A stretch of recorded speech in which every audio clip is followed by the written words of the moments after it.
जैसा कि आप सभी को मालूम होगा कि आरपीएफ कांस्टेबल का एग्ज़ाम 2 मार्च से शुरू हो चुका है। तो ऐसे में मैं आपके लिए जीके और जीएस के कुछ इम्पोर्टेंट क्वेश्चन लेकर आया हूं। तो एक एक क्वेश्चन बेहद ही इम्पोर्टेंट रहने वाला है, तो वीडियो को वॉच पूरा ज़रूर कीजिएगा। तो चलिए वीडियो को शुरू करते हैं।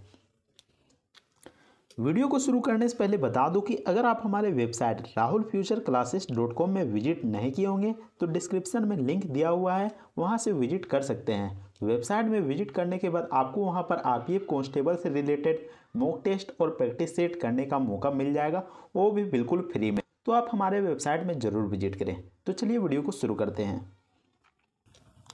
पहला क्वेश्चन में पूछा गया कि विटामिन ए का रासायनिक नाम क्या है। तो यहाँ पर विटामिन ए का रासायनिक नाम पूछा गया है, तो इसका क्या जवाब हो जाएगा? तो इसका जवाब हो जाएगा option number C, retinol. Option C बिल्कुल सही जवाब हो जाएगा। नेक्स्ट क्वेश्चन में पूछा गया कि बहुआयामी गरीबी सूचकांक की अवधारणा किस वर्ष शुरू की गई थी। तो किस वर्ष शुरू हुई थी? तो इसका जवाब हो जाएगा 2010 ईस्वी में शुरू की गई थी। 2010 ईस्वी में, ऑप्शन बी। नेक्स्ट क्वेश्चन में पूछा गया है कि भारत का सबसे बड़ा डेल्टा कौन सा है। तो भारत का सबसे बड़ा डेल्टा कौन सा है? तो वो आपका है सुंदरवन डेल्टा। ऑप्शन ए बिल्कुल सही जवाब हो जाएगा, सुंदरवन डेल्टा। नेक्स्ट क्वेश्चन में पूछा गया है कि किस नदी को बिहार का शोक कहा जाता है। तो किस नदी को बिहार का शोक कहा जाता है? तो इसका जवाब हो जाएगा कोसी नदी को बिहार का शोक कहा जाता है। ऑप्शन ए सही जवाब हो जाएगा। नेक्स्ट क्वेश्चन में पूछा गया है कि दुर्ग, बस्तर, चंद्रपुर, लोह अयस्क बेल्ट खालिस्तान राज्यों में स्थित है। तो कौन कौन से राज्यों में स्थित है वह पूछा गया है। तो इसका जवाब हो जाएगा छत्तीसगढ़ राज्य में स्थित है और महाराष्ट्र राज्य में स्थित है। तो ये दोनों राज्यों में स्थित है, ऑप्शन बी। अगले क्वेश्चन में पूछा गया कि स्वामी विवेकानंद ने रामकृष्ण मिशन की स्थापना किया था। तो आपको बता दूं कि स्वामी विवेकानंद के द्वारा रामकृष्ण मिशन की स्थापना किया गया था, लेकिन पूछा गया है कि किस वर्ष किया गया था। तो क्या जवाब हो जाएगा? तो इसका जवाब हो जाएगा ऑप्शन नंबर ए, 1897 ईस्वी में किया गया था। ऑप्शन ए बिल्कुल सही जवाब हो जाएगा। नेक्स्ट क्वेश्चन में पानी का रासायनिक सूत्र पूछा गया है। तो पानी का रासायनिक सूत्र सभी को मालूम होगा, H2O होता है। तो ऑप्शन ए बिल्कुल सही जवाब हो जाएगा। नेक्स्ट क्वेश्चन में पूछा गया कि छाऊ नृत्य खालिस्तान राज्य में लोकप्रिय है। तो कौन से राज्य में लोकप्रिय है? तो इसका जवाब हो जाएगा पश्चिम बंगाल में लोकप्रिय है। ऑप्शन डी बिल्कुल सही जवाब हो जाएगा। लेकिन आपकी जानकारी के लिए बता दें कि छाऊ नृत्य पश्चिम बंगाल के अलावा झारखंड और उड़ीसा में भी धूमधाम से मनाया जाता है, यानी कि कह सकते हैं कि उन राज्यों का लोकप्रिय त्यौहार है। अगले क्वेश्चन में पूछा गया कि कौन सा देश भारत के साथ सबसे लंबी स्थलीय सीमा साझा करता है।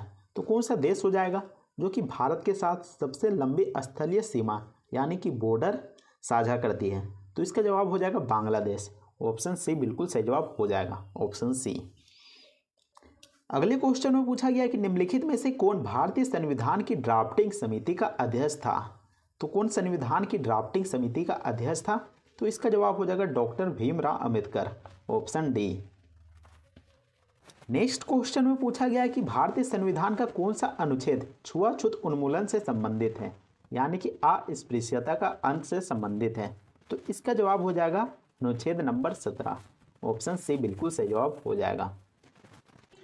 नेक्स्ट क्वेश्चन में पूछा गया कि भारतीय संविधान के किस अनुच्छेद के तहत संसद का गठन किया गया है। तो किस अनुच्छेद के तहत संसद का गठन किया गया है? तो इसका जवाब हो जाएगा अनुच्छेद 79 के तहत। Option A. नेक्स्ट क्वेश्चन में पूछा गया कि भारत में पहला क्षेत्रीय ग्रामीण बैंक स्थापित किया गया था। तो कब किया गया था? तो यह किया गया था 1975 ईस्वी में। ऑप्शन बी बिल्कुल सही जवाब हो जाएगा। लेकिन उस बैंक का नाम पूछा गया तो उस बैंक का नाम हो जाएगा प्रथमा बैंक। प्रथमा बैंक बिल्कुल सही जवाब हो जाएगा, जो कि 1975 में स्थापित किया गया था। और कहाँ पर स्थापित किया गया था? तो यह उत्तर प्रदेश के मुरादाबाद में स्थापित किया गया था। अगले क्वेश्चन में पूछा गया कि अर्थशास्त्र पुस्तक किसने लिखी थी। तो अर्थशास्त्र पुस्तक किसके द्वारा लिखा गया था? तो यह कौटिल्य के द्वारा लिखा गया था। तो ऑप्शन बी बिल्कुल सही जवाब हो जाएगा। लेकिन आपकी जानकारी के लिए बता दें कि ऑप्शन में फेरबदल हो सकता है, क्योंकि कौटिल्य का और भी नाम है। तो कौटिल्य को और क्या कहा जाता है? तो इसको चाणक्य कहा जाता है। चाणक्य के नाम से भी जाना जाता है कौटिल्य को। इसके अलावा विष्णुगुप्त भी कहा जाता है, विष्णुगुप्त के नाम से भी कौटिल्य को जाना जाता है। तो ऐसे में यहाँ पर ऑप्शन में अलग अलग नाम देखने को मिल सकता है, तो आपको कंफ्यूज नहीं होना है। तो इन नामों से कौटिल्य, चाणक्य और विष्णुगुप्त को जाना जाता है, जो कि अर्थशास्त्र पुस्तक के लेखक हैं। अगले क्वेश्चन में पूछा गया है कि मगरमच्छ के हृदय में कितने कक्ष होते हैं। तो मगरमच्छ का जो हृदय होता है, जो हार्ट होता है, उसमें कितने चेंबर होते हैं। तो कितने होते हैं, तो इसका जवाब हो जाएगा 4 होते हैं। ऑप्शन बी बिल्कुल सही जवाब हो जाएगा। नेक्स्ट क्वेश्चन में पूछा गया है कि बक्सर का युद्ध कब लड़ा गया था। तो बक्सर का युद्ध कब हुआ था, तो यह हुआ था 1764 में। और किसके बीच हुआ था, तो यह हुआ था मीर कासिम के बीच और हेक्टर मोनरो के बीच। तो इन दोनों के बीच हुआ था बक्सर का युद्ध। अगले क्वेश्चन में पूछा गया कि साक्षी मलिक का संबंध किस खेल से है। तो साक्षी मलिक का संबंध किस खेल से है, तो वह है कुश्ती से। ऑप्शन बी कुश्ती से संबंध है उसका। नेक्स्ट क्वेश्चन में पूछा गया कि इंडिका किसके द्वारा लिखा गया था। तो इंडिका पुस्तक किसके द्वारा लिखा गया था, तो यह पुस्तक मेगास्थनीज के द्वारा लिखा गया था। ऑप्शन बी बिल्कुल सही जवाब हो जाएगा, मेगास्थनीज। नेक्स्ट क्वेश्चन में पूछा गया कि वल्लभी मंदिर वास्तुकला की किस शैली का उप प्रकार है।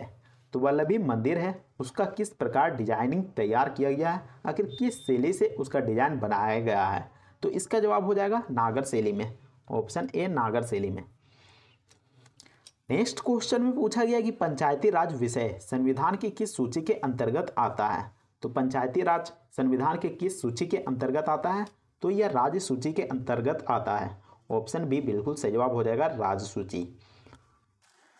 अगले क्वेश्चन में पूछा गया कि भारतीय संविधान के किस अनुच्छेद के तहत संशोधन प्रक्रिया दी गई है। तो भारतीय संविधान के किस अनुच्छेद के तहत संशोधन प्रक्रिया होती है, यानी कि संविधान में संशोधन होती है। तो इसका जवाब हो जाएगा अनुच्छेद 368 के तहत। Option C. नेक्स्ट क्वेश्चन में पूछा गया कि इनमें से कौन भारतीय राष्ट्र कांग्रेस के अग्रदूत थे। तो कौन थे भारतीय राष्ट्र कांग्रेस के अग्रदूत, तो इसका जवाब हो जाएगा Indian association. Option B. Next question में पूछा गया कि 1885 में कांग्रेस के पहले अधिवेशन में कितने प्रतिनिधियों ने भाग लिया था। तो कांग्रेस का पहला अधिवेशन 1885 में हुआ था, लेकिन कहाँ पर हुआ था, तो यह बम्बई में हुआ था। बम्बई में हुआ था, जिसको अभी वर्तमान में मुंबई के नाम से जानते हैं। तो यह पहला अधिवेशन बम्बई में हुआ था। और इसमें कितने प्रतिनिधि भाग लिए थे, तो इसमें 72 प्रतिनिधि भाग लिए थे। ऑप्शन डी बिल्कुल सही जवाब हो जाएगा इस सवाल का। अगले क्वेश्चन में पूछा गया कि भारतीय राष्ट्र कांग्रेस के पहले मुस्लिम अध्यक्ष कौन थे। तो यहाँ पर भारतीय राष्ट्र कांग्रेस के पहला मुस्लिम अध्यक्ष का नाम पूछा गया है, तो वो कौन थे, तो इसका जवाब हो जाएगा बदरुद्दीन तैयबजी। ऑप्शन सी बिल्कुल सही जवाब हो जाएगा, बदरुद्दीन तैयबजी, जो कि पहले मुस्लिम अध्यक्ष थे आईएनसी यानी कि इंडियन नेशनल कांग्रेस के, भारतीय राष्ट्र कांग्रेस का। अगले क्वेश्चन में पूछा गया कि रंगोली भारत के किस क्षेत्र की प्रमुख लोक कला शैली है। तो रंगोली कहाँ पर मनाया जाता है और वहाँ की प्रमुख कला शैली है, तो इसका जवाब हो जाएगा महाराष्ट्र का। ऑप्शन ए महाराष्ट्र का। नेक्स्ट क्वेश्चन में पूछा गया है कि निम्नलिखित में कौन उत्तर प्रदेश का लोकप्रिय लोकगीत है। तो कौन है, तो इसका जवाब हो जाएगा Kajri. Option B Kajri. Next question में पूछा गया कि संपत्ति का अधिकार अब खालिस्तान अधिकार है। तो अब संपत्ति का अधिकार कौन सा अधिकार बन गया है, तो वह कानूनी अधिकार बन गया है। तो ऑप्शन बी बिल्कुल सही जवाब हो जाएगा। और आपकी जानकारी के लिए बता दें कि संपत्ति का अधिकार पहले मौलिक अधिकार हुआ करता था, लेकिन अब कानूनी में यहाँ पर चेंज कर दिया गया है। कानून में अब यहाँ पर संविधान में यहाँ पर चेंज कर दिया गया है। और कितने संविधान संशोधन के द्वारा चेंज किया गया है, तो 44वें संविधान संशोधन के द्वारा संपत्ति का अधिकार को मौलिक अधिकार से कानूनी अधिकार में बदल दिया गया है।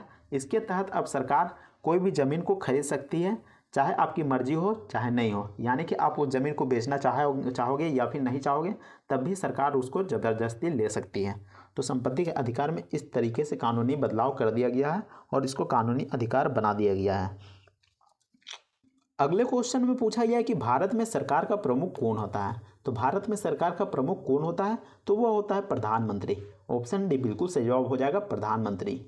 नेक्स्ट क्वेश्चन में पूछा गया है कि भारत का प्रधानमंत्री बनने के लिए आवश्यक न्यूनतम आयु क्या है, यानी कि कम से कम कितना एज होना चाहिए, तब जाके आप प्रधानमंत्री बन सकते हैं। तो इसका जवाब हो जाएगा 25 वर्ष होना अनिवार्य है। ऑप्शन बी बिल्कुल सही जवाब हो जाएगा 25 वर्ष। नेक्स्ट क्वेश्चन में पूछा गया कि 1857 के विद्रोह के दौरान बेगम हजरत महल ने विद्रोह का नेतृत्व खाली स्थान से किया था, तो कहाँ से किया था? तो इसका जवाब हो जाएगा वह लखनऊ से किया था। ऑप्शन बी बिल्कुल सही जवाब हो जाएगा, लखनऊ से किया था। उम्मीद करते हैं कि आपको ये वीडियो पसंद आया होगा। अगर वीडियो पसंद आता है तो वीडियो को लाइक कीजिएगा और चैनल को भी सब्सक्राइब जरूर कर लीजिएगा।